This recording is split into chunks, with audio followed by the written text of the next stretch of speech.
Hello hello hello hello hello champions. बेटा आज हम क्लास 10th बेसिक मैथमेटिक्स का ओसवाल का पेपर सेट नंबर 3 जिसका आज हम सेक्शन ए सॉल्व करने वाले हैं।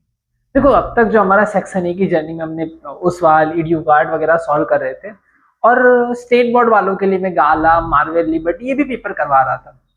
देखो जनरली तुम्हारे जो मार्क्स कट होंगे ना वो सेक्शन ए में कट होंगे। जनरली कट जो होते हैं वो सेक्शन ए में। अगर आपने 80 आउट ऑफ 80 70 आउट ऑफ 70 का टारगेट लेकर चल रहे कि भैया मुझे पूरे मार्क्स लेके आने हैं, मेरे मार्क्स कटने चाहिए नहीं कटने चाहिए, तो जनरली जो आपके मार्क्स कटते हैं वो सेक्शन ए में कटेंगे। तो आपसे रिक्वेस्ट रहेगी कि बेटा आप हो सके तो कोशिश करिए थोड़े स्टैंडर्ड पेपर भी कर ले, सेक्शन ए स्टैंडर्ड मैथ्स का सेक्शन ए कर लेना। और हो सके तो वो स्टेट बोर्ड वाले जो दूसरे मैंने पेपर करवा रखे हैं, गाला के पेपर होते हैं, लिबर्टी के होते हैं, ओसवाल के पेपर होते हैं, ईडीयू कार्ड के पेपर होते हैं, मार्वेल के पेपर होते हैं, ये सारे पेपर के सेक्शन ए कर जाइए ताकि आपका थोड़ा कॉन्फिडेंस बूस्ट होगा और उसके जैसे क्वेश्चंस आने के चांसेस होते हैं एग्जाम में। चलिए तो आज के हम रंगारंग कार्यक्रम में शुरू करते हैं हमारा ये वाला पेपर। चलो सैंपल पेपर 3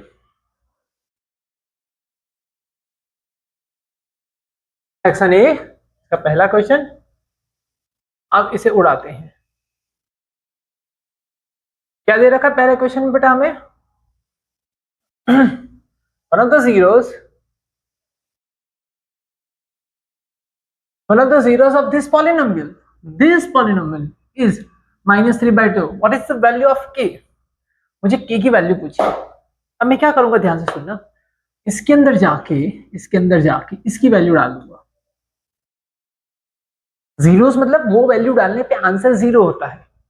मतलब k x की जगह पे कितना डालूंगा, -3/2 का स्क्वायर -9 -3/2 +3 इज इक्वल टू 0।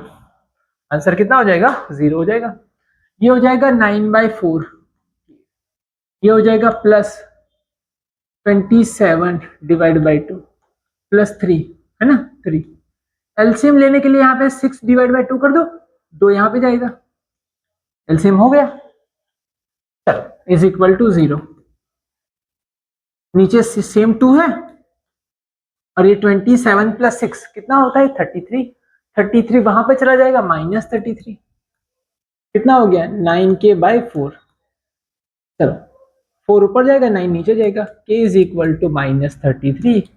4 ऊपर गया 9 कहाँ गया, नीचे गया। ये 11 और ये 3 से कट गया, इसने 2 से काट दिया, मतलब 22/-3 मतलब k की वैल्यू आ रही 22/3। सिंपल है। चलो देखो इसमें के क्वेश्चंस थोड़े लंबे हैं, 2-2 मिनट सारे कंज्यूम कर रहे हैं, बट आपको कोशिश करना है शॉर्टकट तरीके से 1-1 मिनट में कवर हो। मैं आपको थोड़ा शॉर्ट में लेके जाऊंगा ताकि 1-1 मिनट में हो सके उतना कवर हो। चलो देखिएगा सेकंड क्वेश्चन में क्या दे रखा है। चलो देखो, Hers correctly solve the pair of linear equation in two variable for with point of intersection -3,2. One of the line was this. Which of the following could have been other line? मतलब ध्यान से समझना कि ये वाला point जो है ना, ये वाला पॉइंट दो लाइन का सोल्यूशन है। दो लाइन का सोल्यूशन होना मतलब दो लाइन आपस में इस जगह पे काट रही है, मतलब दो लाइन आपस में इस जगह पे काट रही है, एक लाइन ये और एक लाइन ये, दोनों आपस में किस जगह पे काट रही है बेटा, 3,-2 पे काट रही है। इसमें से इन्होंने पहली वाली लाइन का इक्वेशन दे रखा है, क्या दे रखा है, x - y = 5। मतलब ये वाला पॉइंट ये ग्रीन लाइन पे भी आया हुआ है। ये जो रेड कलर का पॉइंट तुम्हें दिखाई दे रहा है, ये रेड पॉइंट ग्रीन लाइन पे भी है एंड येलो लाइन पे भी है। मतलब ये वाला पॉइंट रेड पॉइंट जो है वो इस लाइन को भी सेटिस्फाई कर रहा है और येलो लाइन को भी सेटिस्फाई कर रहा है। मतलब अगर ये वाला पॉइंट इसमें डालूंगा तभी भी 0 हो जाएगा और येलो लाइन में भी डालूंगा तभी भी 0 हो जाएगा। तो येलो लाइन कौन कौन सी हो सकती है? पहला ऑप्शन है ये रहा, ये हमारे पास पहला ऑप्शन है। कितना है, 3x - 3y = 50। देन इसमें अगर ये वैल्यू डालूंगा तो 0 होना चाहिए। क्या होना चाहिए, 0 होना चाहिए। 3,2 डालो, 3,-2 अंदर डालता हूं, चलो इधर देखना,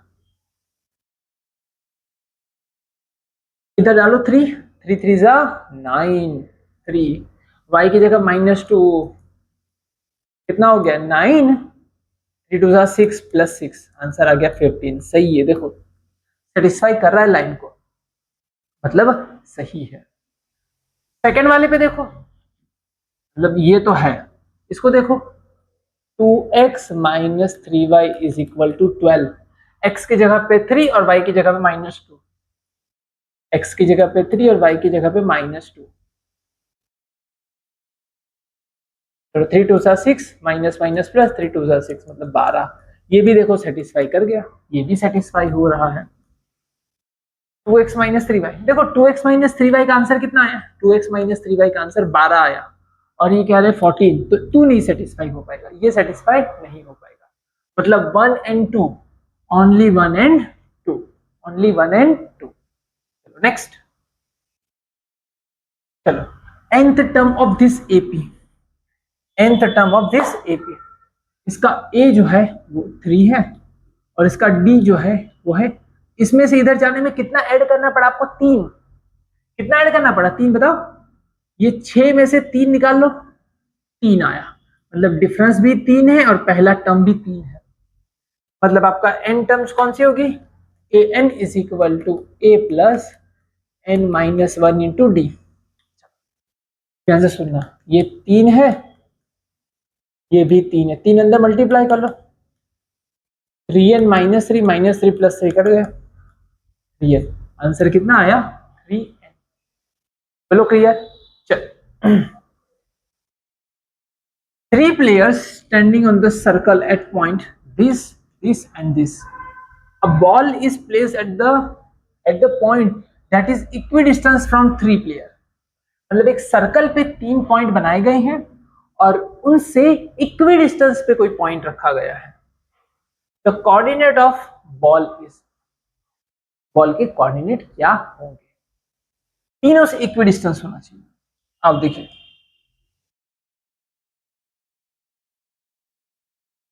अगर मैं ये तीनों पॉइंट देखूं तो मेरे इसमें एक शॉर्टकट क्रिएट होता है, एक सर्कल है, ये वाला पॉइंट कहां पे आया हुआ है -5,0, मतलब ये रहा पॉइंट -5,0 और ये वाला पॉइंट है 1,0, मतलब ये वाला पॉइंट है यहाँ पे 1,0। तो ये ऐसे समझ सकते हो कि ये एक्स एक्सिस इसमें से जा रही है, इसमें से कौन से एक्सिस जा रही है, एक्स एक्सिस जा रही है।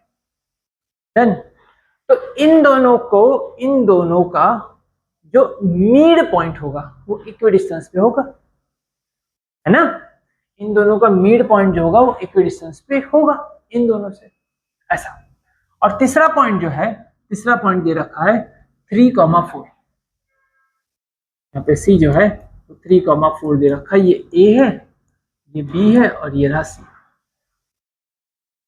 तीनों से इक्विडिस्टेंस मैंने कोई पॉइंट ले लिया, लेट पी पॉइंट, यहाँ पे कोई पी पॉइंट ले लो, तो एपी भी बराबर है, ये बीपी भी बराबर है और सीपी बराबर है, मतलब एपी = पीबी = सीपी, तीनों डिस्टेंस बराबर है।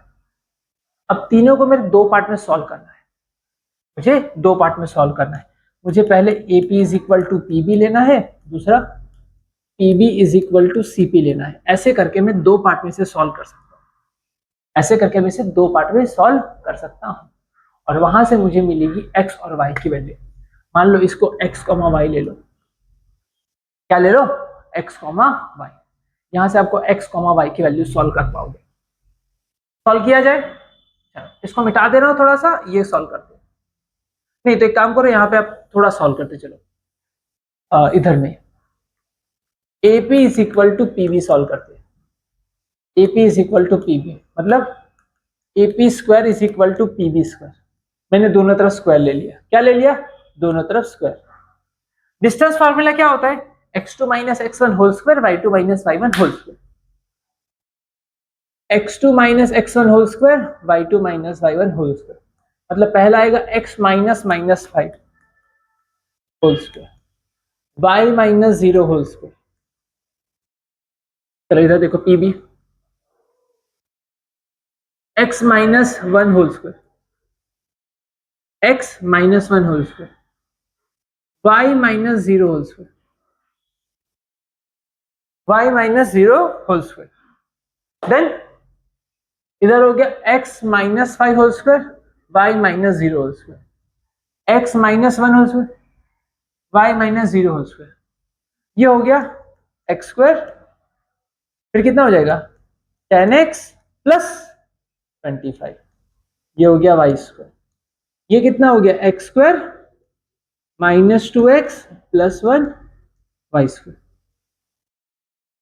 Y square cut, x square cut, then 10x यहाँ पे 2x यहाँ पे, 10x plus 2x 12x, then यहाँ पे तो सीधा x निकल आएगा, 10x है ना, ये 12x हो गया और 25 वहां पे चला जाएगा, तो वहां पे चला जाएगा, एक में से 25 जाएगा मतलब 24, वो भी माइनस, ये नीचे गया, x इज इक्वल टू -2, कितना आएगा x इज इक्वल टू -2। चलो इन दोनों को AP और PB सॉल्व करने में मुझे x की वैल्यू मिल गई, x इज इक्वल टू -2, -2 आता हो ऐसा आंसर ये रहा, x इज इक्वल टू -2। फिर भी मैं श्योरिटी के लिए वो भी निकाल लेता हूँ, y भी निकाल लेता हूँ। एमसीक्यू में यही तो फायदा होता है, एमसीक्यू में यही तो फायदा होता है। लग रहा है क्वेश्चन लंबा है, लेकिन आधे पर से इक्वेशन का आंसर मिल गया। क्यों? क्योंकि देखो किसी का a -2 नहीं है, उधर भी -2 नहीं है, -2 वाला सिर्फ अकेला यही है। लेकिन अगर यही जेई नीट का क्वेश्चन होता, सारे क्वेश्चन में पहले -2 ही होता, बाकी आपको खींचा होता। चलो अब आते हैं हम सीपी और पीबी पे। PB is equal to CP, square square कर लो, दोनों तरफ स्क्वायर कर लो, हो गया। चलो अब देखो x -3 यहाँ पे x -1 whole square, y -0 whole square, इन दोनों में देख लो CP, x -3 whole square, y -4 whole square, x square 2x 1 y square, x square 6x plus 9 y square 8x 16, क्या करेगा y square x square cut गया, x की जगह पे -2 रखना है, देन x की जगह पे कितना रखना है -2 रखना है, -2 प्लस 4 प्लस 1 -2 -4 है ना। तो एक काम करो ना, पहले x को सबको यहीं पे ले आते हैं, सारे x को यहाँ आते, ये y है, ये y है, ये y है, y है, हाँ। चलो तू भी यहाँ पे आ जा, तू भी यहाँ पे आ जा, 6x यहाँ पे आएगा प्लस 6, इसमें से 2x गया 4x, 9 यहाँ पे गया, 9 में से 1 गया 8 बचा -8 है ना, और 16 भी आएगा और -16 भी हो जाएगा, और कुछ बचा, ये भी आ गया, ये भी आ गया, ये भी आ गया, यहाँ पे 8y बचा, -8y बचा बस। चलो ये हो गया -2 रखो, 4 2 8 -8 -8 -8 -16 -8y, ये 8 एक तो 4 हो गया, y इज इक्वल टू 4, 32 से 32 को 4 हो गया। बोलो क्लियर है, बोलो है ना। चलो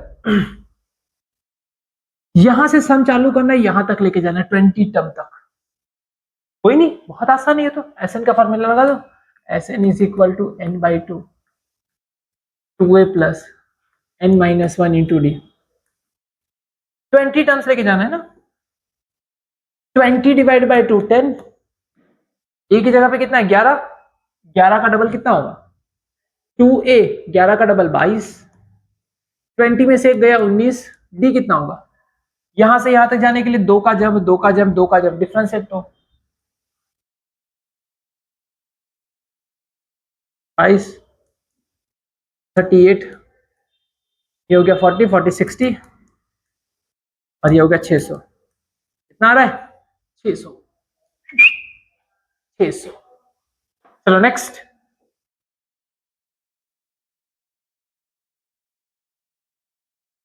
चलो नेक्स्ट क्वेश्चन की ओर बढ़ते हैं हम।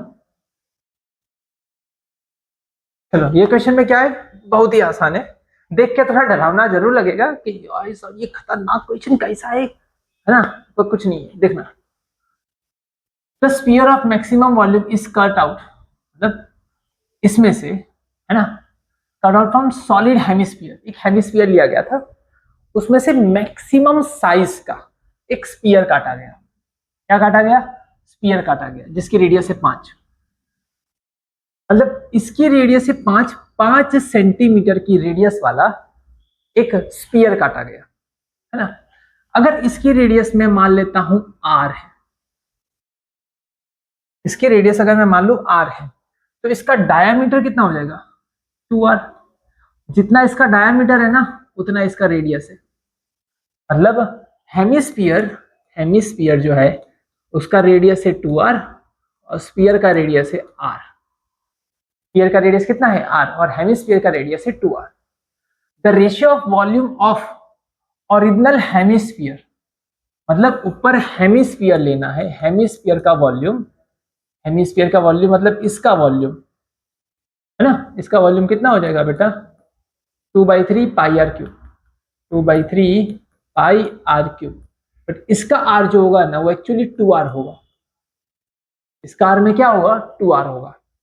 To that cut out sphere, जो स्फीयर आपने छोटा सा काटा है वो, उसका कितना वॉल्यूम होगा? 4/3 पाई, उसका जो रेडियस है वो r है। सिंपल सी बात है, स्फीयर का रेडियस है r और हेमिस्फीयर का रेडियस है 2r। बस इतना छोटा सा लॉजिक था और 1 मार्क, क्या 1 मार्क्स आपके सिक्योर हो गए थे।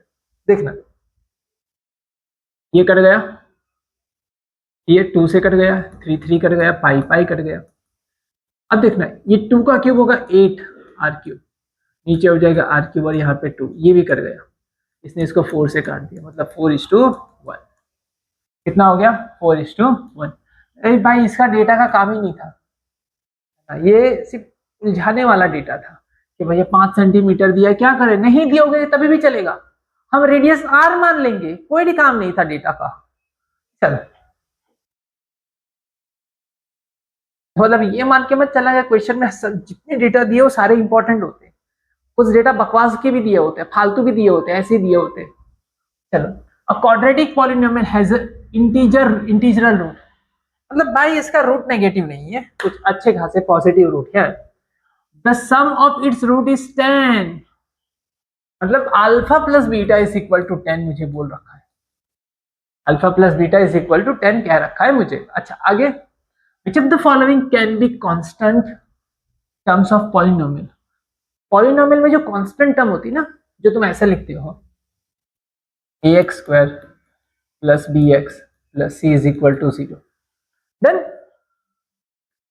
अब देखो, इस इक्वेशन को मैं a से डिवाइड कर दो, बहुत गहरी बात बता रहा हूं, ध्यान से सुनना, बहुत ही गहरी बात जा रही है। ये x² सबको a से डिवाइड कर दिया, बोलो क्लियर है? बोलो हाँ या ना। अच्छा, प्लस जो होता है ना, वो 2 बार माइनस से होता है, 2 बार माइनस करो तो प्लस हो जाता है।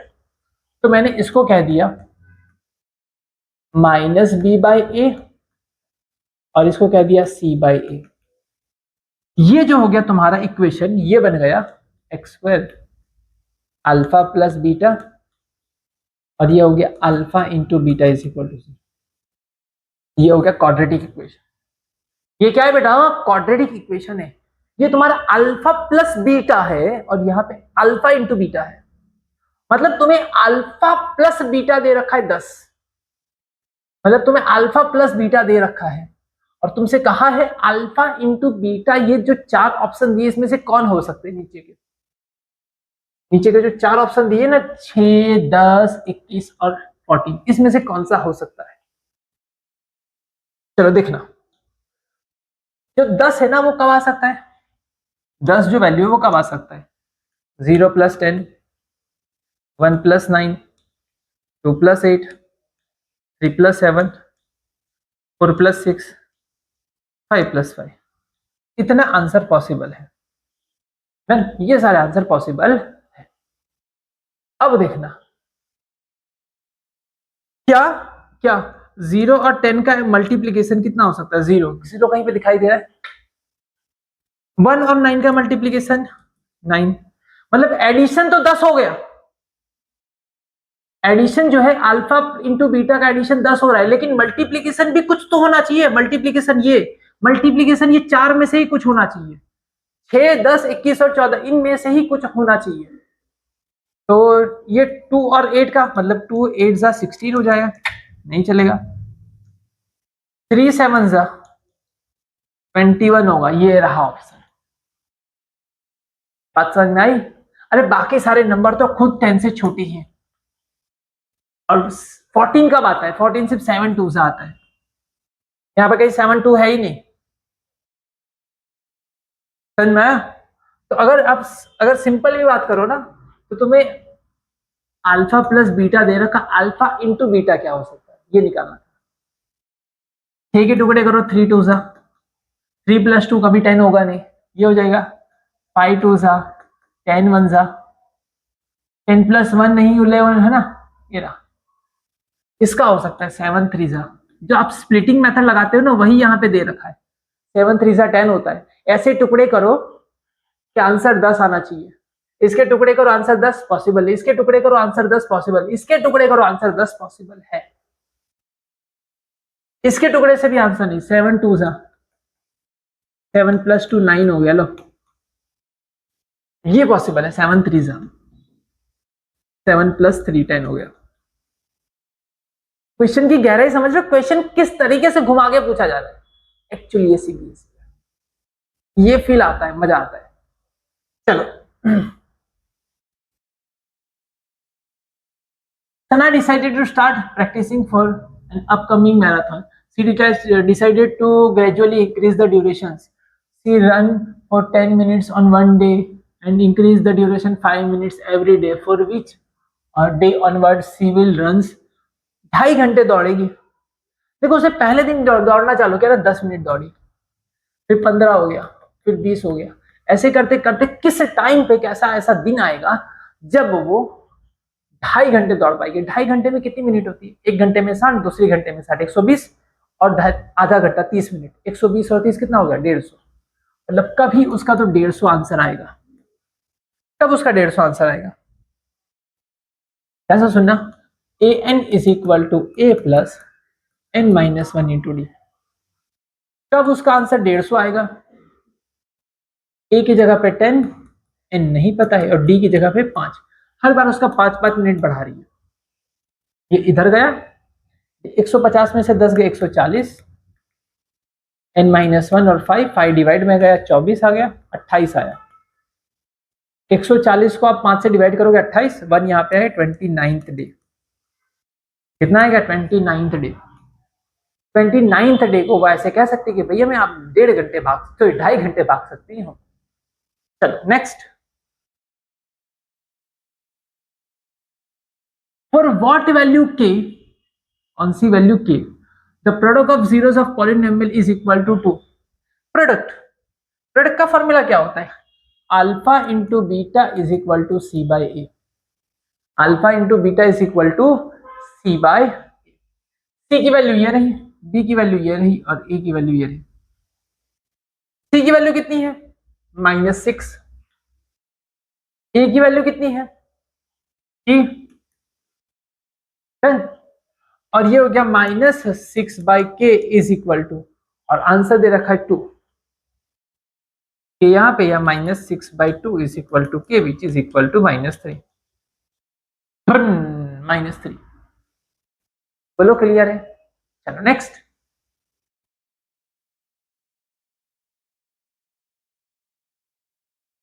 for what value k which of the following linear equation this and this do not have a solution, do not have a solution, उनका कोई solution ना हो।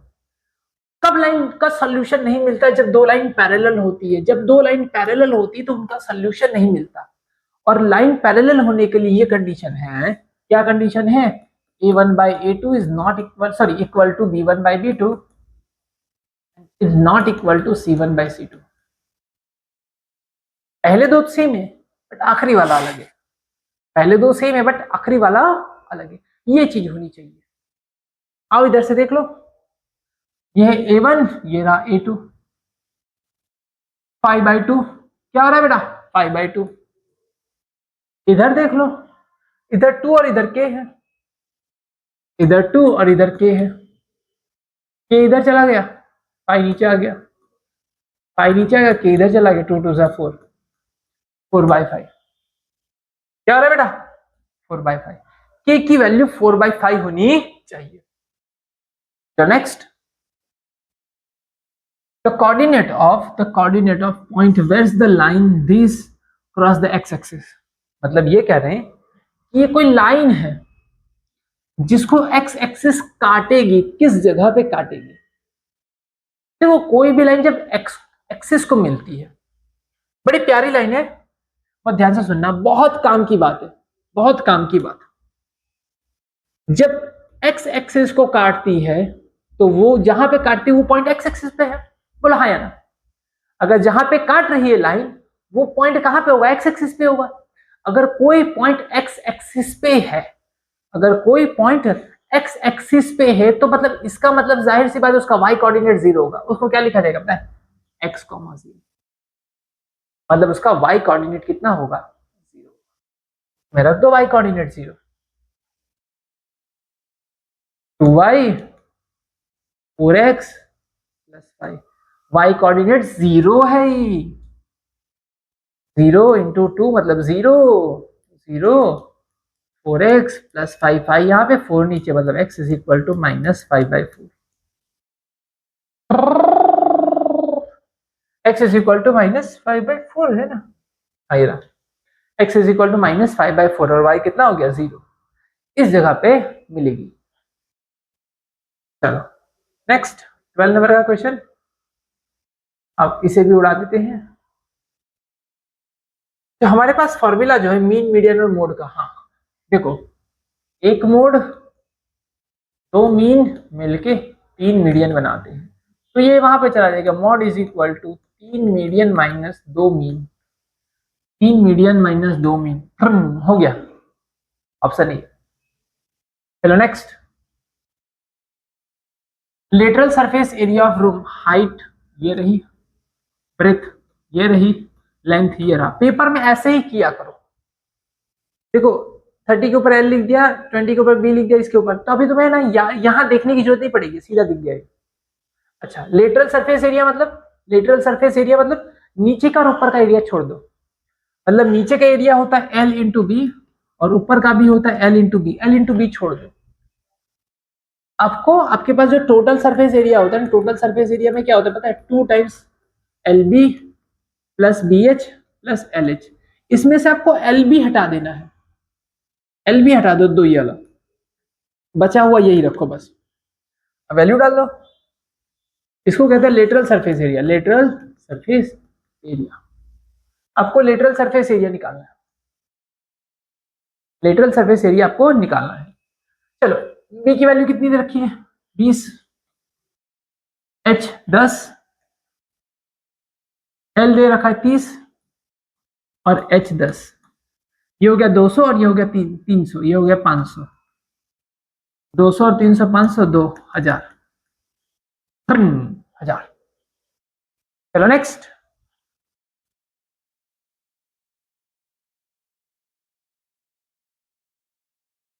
nth term of AP is this, then what is the common difference। देखो गुरु मंत्र दे रहा हूं, note कर लो, कोई भी AP लिखा हो, AP ऐसा लिखा हो ना, AP कितना दे रखा, 5n-6, तो जो n के साथ मल्टीप्लाई हुआ होता है ना वही d होता है, हमेशा n के साथ जो मल्टीप्लाई ना वही d है। डायरेक्ट आंसर लिखो, n के साथ 5 मल्टीप्लाई है, d 5 है, खेल खत्म। चेक करना है, प्रूफ चाहिए, देखो एपी में 5n-6 दे रखा है ना, 5n-6, एक काम करो n इज इक्वल टू 1 रखो, n इज इक्वल टू 1 रखोगे आपको a1 मिलेगा, 1 रखो, 5 में से 6 गया, माइनस है, A2 मिलेगा, 2 रखो, 5 2 7 है, 10 में से 6 गया, कितना बचा 4, 10 में से 6 गया आपको 4। D is equal to A2 minus A1, A2 कितना है 4, माइनस माइनस 1, 4 प्लस 1 5, आ गया। जो आपका n के साथ मल्टीप्लाइड है वही आपका D होता है, ये गुरु मंत्र है, दिमाग में परमानेंट मेमोरी में स्टोर कर लो। जो n के साथ जो मल्टीप्लाई है, जो n के साथ मल्टीप्लाई है वही तुम्हारा क्या होता है, D होता है, वही तुम्हारा D होता है। चलो आगे बढ़ते हैं। The nature of solution for the pair of linear equation is this and this. इनका सॉल्यूशन क्या होगा, आओ देखिए। दिस डिवाइड बाय दिस कर लो, A1 by A2, 2 divide by 4। इनका देख लो 3 डिवाइड बाई 6, अच्छा 3 डिवाइड बाई 6। इनका भी आंसर 1/2, इनका भी आंसर मतलब 1/2 और 1/2, ये दोनों सेम आ गए। अब C1 बाई C2 देख लेते, इधर 6 और 23, नहीं सेम नहीं है, 6/23 सेम नहीं है, मतलब पहले दो सेम है, आखिरी सेम नहीं है, तो मतलब ये कौन सा हो गया बेटा, पैरेलल लाइन। कौन सी लाइन हो गई, पैरेलल लाइन। पैरेलल लाइन कभी इंटरसेक्ट नहीं करती, मतलब देयर इज नो सॉल्यूशन, कोई सॉल्यूशन मिलेगा नहीं, कोई सॉल्यूशन मिलेगा नहीं। चल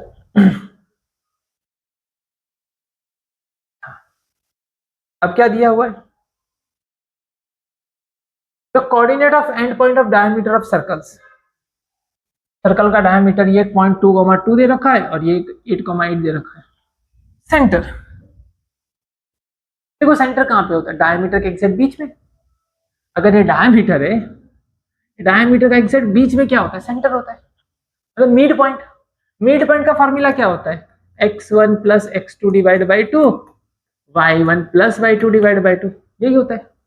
अब देखो इधर क्या है, x1 plus x2 divide by 2, x1 plus x2 divide by 2, फिर होगा y1 plus y2, y1 plus y2 divide by 2, और 2 8 10, 10 2 डिवाइड बाई 5, 5 5,5 हो गया लो, इजी है ना।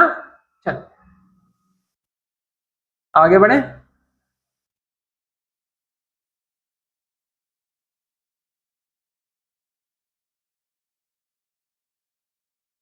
-5x and 3 are the three consecutive terms of AP. What is the value of x? मतलब तीनों AP की टर्म है। पहला वाला जो A1 मान लो, पहला वाला A है, दूसरा वाला A प्लस डी है, और तीसरा वाला A प्लस 2D है। ये 3 है और ये x है और ये -5। कोई बात है, कोई कंफ्यूजन? इसको उठा के इसमें डाल दो, इसको उठा के इसमें डाल दो, A की वैल्यू -5 इसमें डाल दो, -5 2D 3, -5 यहाँ पे गया 8 हुआ, D इज इक्वल टू 4। कितना है बेटा, D इज इक्वल टू 4। अब D की वैल्यू 4 आ गई, अब आगे देखते हैं, इसमें डाल दो, A plus D is equal to x था, A की वैल्यू है -5 और D की वैल्यू है 4, x कितना आएगा -1, हो गया -1। That's it. चलो, अरे ये तो बहुत लंबा किया, मेरा तरह बंदा होता ना और शॉर्टकट करो। इन दोनों के बीच का गैप बताओ कितना है, -5 और ये 3 कितना है, इससे ये माइनस करो, 3 माइनस -5, 3 प्लस 5 8, 8 है ना, 8 का आधा करो 4, यहाँ पे कहीं पे होगा, मतलब इधर से इधर की दूरियां 8 है, तो इधर 4 जाओ और इधर 4 जाओ, 4 4 करके जाओ, आपका आंसर आ जाएगा। 4 करोगे, -4 में जब 4 डालोगे तो -1 आएगा, और -1 में जब 4 डालोगे तो 3 आएगा, हो गया done. A certain variable x divides a statistical data arrangement in order to two equal parts. The value of x is called. मतलब कोई अरेंजमेंट जो दे रखी है स्टेटिस्टिक्स की, इसमें मैं कोई बीच का ऐसा नंबर लेता हूं जो पूरे स्टेटिस्टिक्स को 2 पार्ट में, इक्वली 2 पार्ट में डिवाइड कर देता है। इक्वली दो पार्ट पे डिवाइड करते हैं और बीच वाली वैल्यू हम चूज करते हैं, मैं बीच वाली वैल्यू चूज कर रहा हूँ, उस बीच वाली वैल्यू को कहा जाता है मीडियन। क्या कहा जाता है? मीडियन। तो it's called a median, median, median. चलो नेक्स्ट क्वेश्चन पे पढ़ते हैं। अच्छा, असर्शन एंड रीजन है। चलो असर्शन एंड रीजन है, टाइम कंज्यूमिंग है थोड़ा, चलो देख लेते हैं। पहला दे रखा है mean of given data. Mean of given data मतलब इसका मीन निकालना है। मीन निकालना बड़ा आसान है। 5 4 ये पहला हो गया 28 है ना, ये हो गया 70, फिर हो गया ये हो गया 10 इंटू 15, मतलब सिग्मा एफ आई एक्स आई कर रहा हूँ। क्या कर रहा हूँ? यहाँ पे ले लो F I X I, F I X I समझ में आ रहा है ना, इसका इसके साथ मल्टीप्लीकेशन। तो ये हो गया 28, 70, 150, 260, ये हो गया 25 और 16 400, और ये 570, और ये हो गया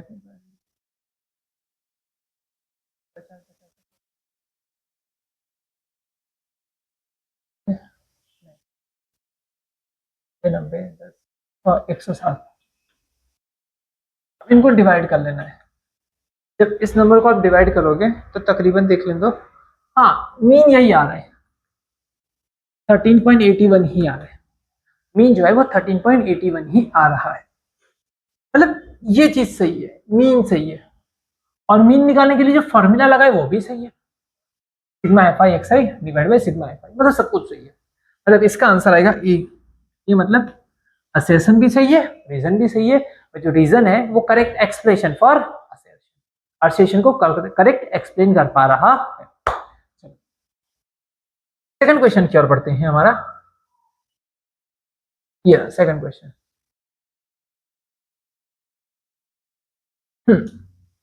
इन्होंने क्या कह रखा है सेकंड क्वेश्चन में? The volume and the surface area of sphere, हाँ रिलेटेड बाय रेडियस। हाँ सही बात है ना, वॉल्यूम और सरफेस एरिया इन दोनों के बीच में रिलेशन है कोई रेडियस के टर्म में, कुछ रेडियस के टर्म में। ये तो सही है कि रेडियस के टर्म में रिलेशन है, बट रिलेशन कैसा है वो तुम्हें शायद नहीं पता। ये रिलेशन है, एक्चुअल जो रिलेशन नीचे दिखाई दे रहा है ना, यही रिलेशन है। रिलेशन ये रहा। सर कैसे पता चलेगा कि यह सही है गलत है? अब देखिए, आओ देखें जरा, एस क्यूब मतलब क्या होता है? पहले ये बताओ एस मतलब क्या होगा? Surface area. सरफेस एरिया का फॉर्मूला कितना होता है? 4πr²। कितना होता है? 4πr²। वॉल्यूम का फॉर्मूला कितना होता है? 4/3πr³। देखना, सरफेस एरिया में क्यूब होगा और वॉल्यूम में स्क्वायर होगा, ताकि पावर 6 हो जाए। इसका क्यूब करना है, और क्यूब करें 4πr² का क्यूब। अब किसी का क्यूब करने मत बैठना, 4 का क्यूब मत करने जाना, तो 4 का स्क्वायर 16, 16 4 से 64, ऐसा कुछ करने मत जाना। सीधा 4 क्यूब, 5 क्यूब और r/6, मतलब LHS इतना आया। इधर का आंसर इतना आ रहा है। अब इधर का आंसर ले लेते हैं RHS का। ये हो गया LHS और ये हो गया RHS। RHS कितना दे रहा है? 36πv²। 36πv², 36π। v की जगह पे ये रख दो, इसका स्क्वायर करो, 4 का स्क्वायर, 3 का स्क्वायर, 5 का स्क्वायर, 3 का स्क्वायर 6। देखो ये 3 3 सा 9 होता है, इसने 4 से काट दिया। देखो 4 की पावर 2 थी और एक हो गए 4 की पावर 3, 5 की पावर 2 थी और एक आ गए 5 की पावर 3, और r की पावर 6। ये और ये सेम है, दोनों कैसे हैं? सेम है। सेम है मतलब ये दोनों एक दूसरे के बराबर है, मतलब सरफेस एरिया एंड वॉल्यूम में ये वाला रिलेशन है। मतलब तू भी ट्रू और तू भी ट्रू, मतलब तू तो करेक्ट एक्सप्लेन कर रहा है, एक्चुअली रिलेशन दे रहा है। मतलब ऑप्शन ऑप्शन आएगा कि इसी के साथ तुम्हारा ये वाला पेपर भी होता है खत्म। और जिस तरीके से, जिस एनर्जी के साथ तुम पढ़ाई कर रहे हो, है ना, और तुम्हें और कौन से टिप्स चाहिए, और तुम्हें कौन से बेटा मतलब तुम्हें नोट्स क्या चाहिए, तुम्हें क्या इंपॉर्टेंट चाहिए, और तुम्हें क्या क्या तकलीफ हो रही है, तुम्हें कुछ स्ट्रेटेजी चाहिए और क्या चाहिए। तो तुम्हें अगर कुछ ऐसी चीजें लग रही है तो तुम मुझे डेफिनेटली कमेंट करके बता सकते हो। कोशिश करूंगा कि टीम लगा के और वहां पे तुम्हें थोड़ा बहुत और गाइड कर सकूं ताकि तुम अच्छा खासा स्कोर कर सको। ठीक है बेटा, इसी प्यार और जुनून के साथ पढ़ाई करते रहिएगा। मिलते हैं नेक्स्ट क्लास में, तब तक के लिए गुड डे।